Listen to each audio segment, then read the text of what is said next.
Oke, ketemu lagi dengan saya Ignatius Ariano Putranto, dosen program studi akuntansi Fakultas Ekonomi Universitas Sanata Dharma Yogyakarta. Kali ini video yang mau saya bagikan adalah video materi konsep database management system.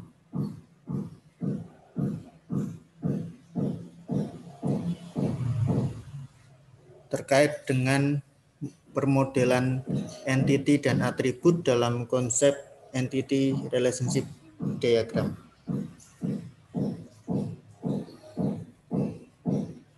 Nah, kali ini isi dari video ini adalah tentang bagaimana sih cara kita untuk memberi nama pada atribut. Jadi untuk pemberian nama atribut itu seperti kemarin ada panduannya, seperti halnya bagaimana kita memberikan nama pada relationship dan pada entitas.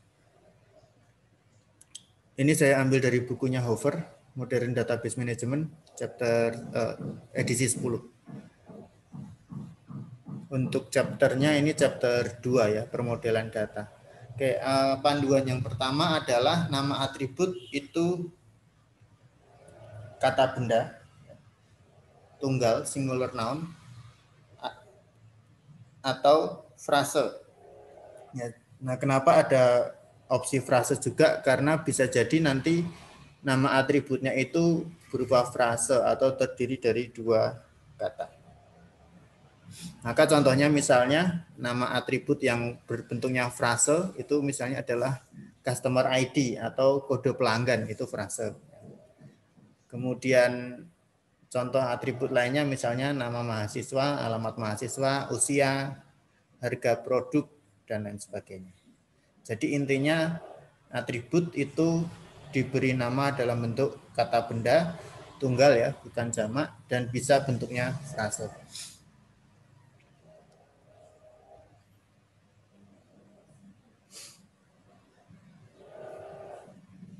Nah, kenapa atribut itu menggunakan kata benda? Karena secara konsep atribut itu adalah konsep atau karakteristik fisik dari suatu entitas. Maka karena konteksnya adalah karakteristik fisik dari suatu entitas, berarti akan dijelaskan dengan menggunakan kata benda. Itu alasan kenapa kata benda yang digunakan. Kemudian panduan yang kedua, an attribute name should be unique. Ya, nama atribut itu harusnya unik ya. Unik di sini maksudnya adalah no two attributes of the same entity type may have the same name. Jadi tidak boleh ada dua atribut dari satu jenis entitas yang sama yang punya nama atribut yang sama.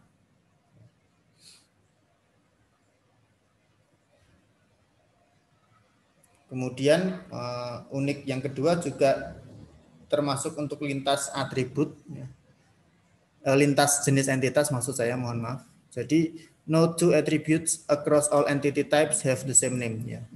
Jangan sampai ada dua atribut yang ada di dua jenis entitas yang berbeda itu memiliki nama yang sama. Jadi sebaiknya untuk atribut itu memang menggunakan penamaan yang unik, ya, yang berbeda antara atribut satu dengan atribut lain, baik dari jenis entitas yang sama maupun dari jenis entitas yang berbeda.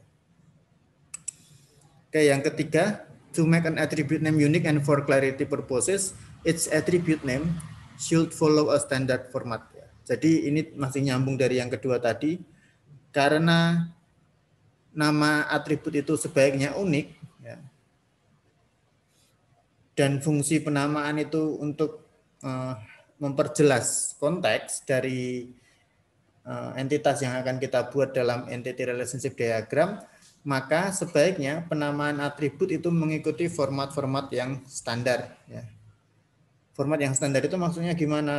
Hover mengatakan format yang standar ini adalah format yang sudah disusun oleh organisasi-organisasi tertentu di mana kita akan membuat basis datanya. Jadi misalnya kalau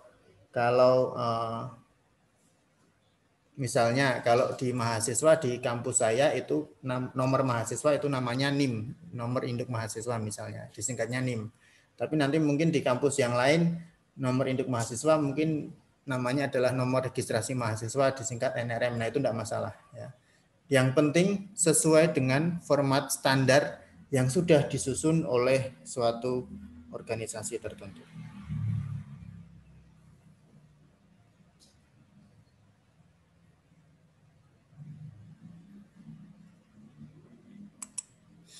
Kemudian yang keempat, similar attributes of different entity types should use the same qualifiers and classes as long as those are the names used in organization.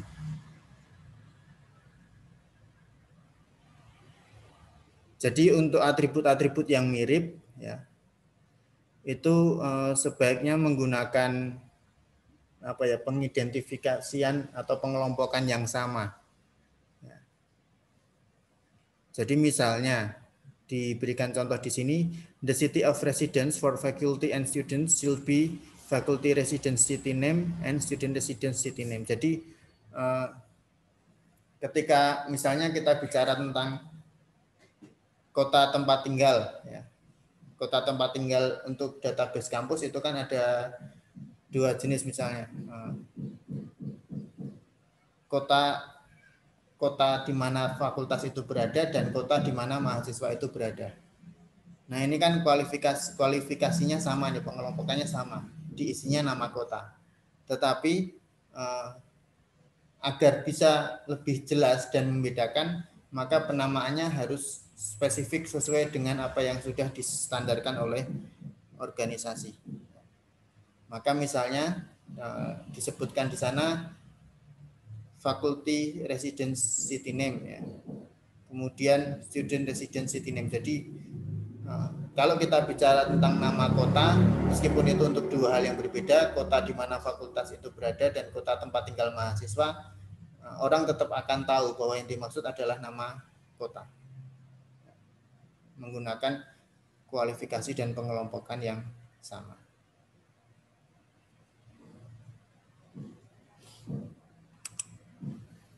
Nah, itu yang bisa saya sampaikan terkait dengan panduan pemberian nama atribut pada entity relationship diagram, ya, terutama atribut pada entitas.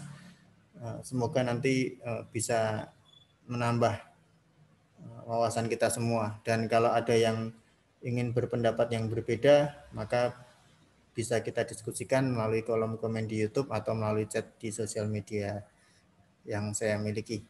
Terima kasih, sampai ketemu di video berikutnya.